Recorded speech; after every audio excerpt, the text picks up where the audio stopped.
Dokter Subandi bukan sekedar nama jalan. Dokter Subandi bukan sekedar nama sebuah sekolah. Dokter Subandi bukan sekedar nama rumah sakit. Dia adalah dokter yang berjuang mempertahankan kedaulatan Republik Indonesia di kota tercinta.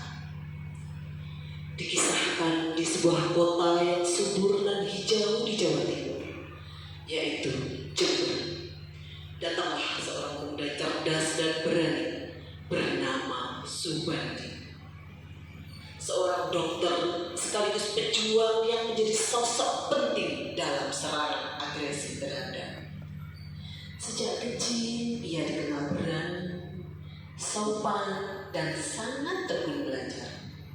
Impiannya hanya satu, menjadi dokter agar bisa menolong banyak orang yang membutuhkan. Setelah menempuh pendidikan kedokteran, Subandi kembali ke Jawa Timur, mengikuti pendidikan militer peta dan lulus sebagai perwira kesehatan. Kiprah Subandi sebagai dokter dan pejuang di Jember dimulai saat ia ditunjuk sebagai kepala rumah sakit TKP. Di masa itu, Indonesia baru saja merdeka. Namun ancaman Belanda yang ingin menjajah kembali membuat rakyat hidup dalam ketegangan. Sebagai seorang dokter, Subandi seharusnya bisa bekerja dengan tenang di rumah sakit, tetapi hatinya tidak sanggup melihat bangsanya dijajah lagi. Suatu malam di desa Karangkedau, pasukan pemuda Jember berkumpul untuk membicarakan penjagaan kota. Subandi berdiri dan berkata dengan suara tegas, "Kalau kalian berjuang dengan senjata, biarkan aku berjuang dengan tanganku, tangan seorang dokter." Sejak itu, ia tak hanya merawat pejuang yang terluka, tetapi juga ikut menyusun strategi bersama Letkol Muhammad Sruji dan pimpinan pasukan lainnya. Ia menjadi dokter, pemimpin, dan sahabat bagi para prajurit. Desember 1948, Belanda melancarkan agresi besar-besaran.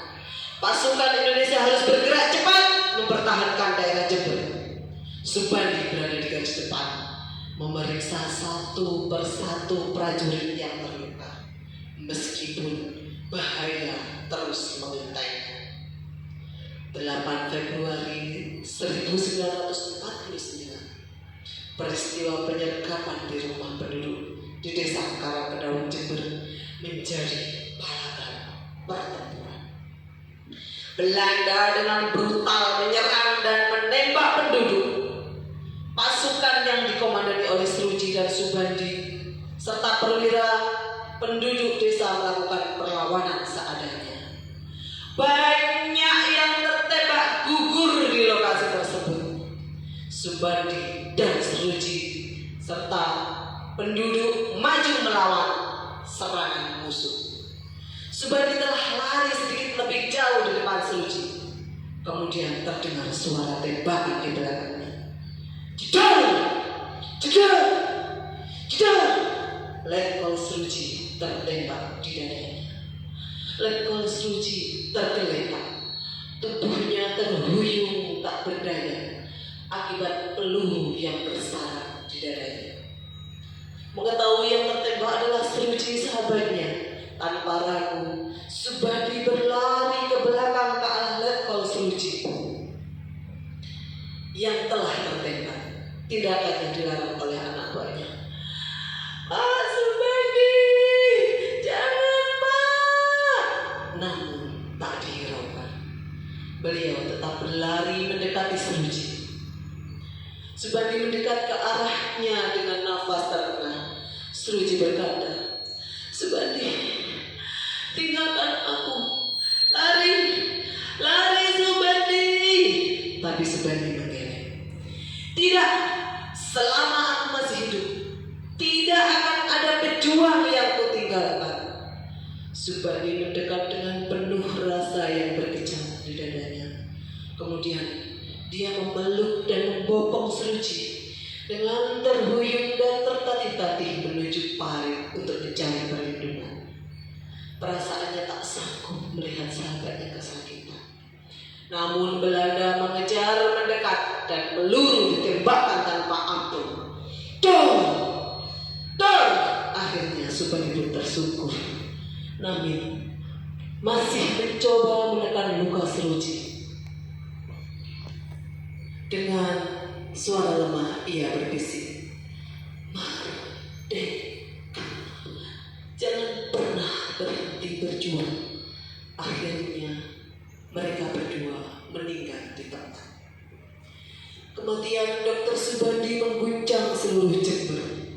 Rakyat menangis. Prajurit kehilangan seorang dokter dan pejuang yang sangat mereka hormati.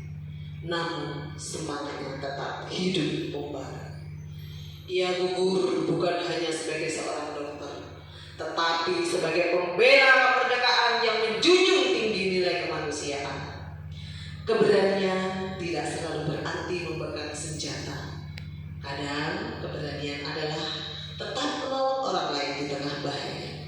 Profesi apapun bisa menjadi jalan untuk membela tanah air. Pengorbanan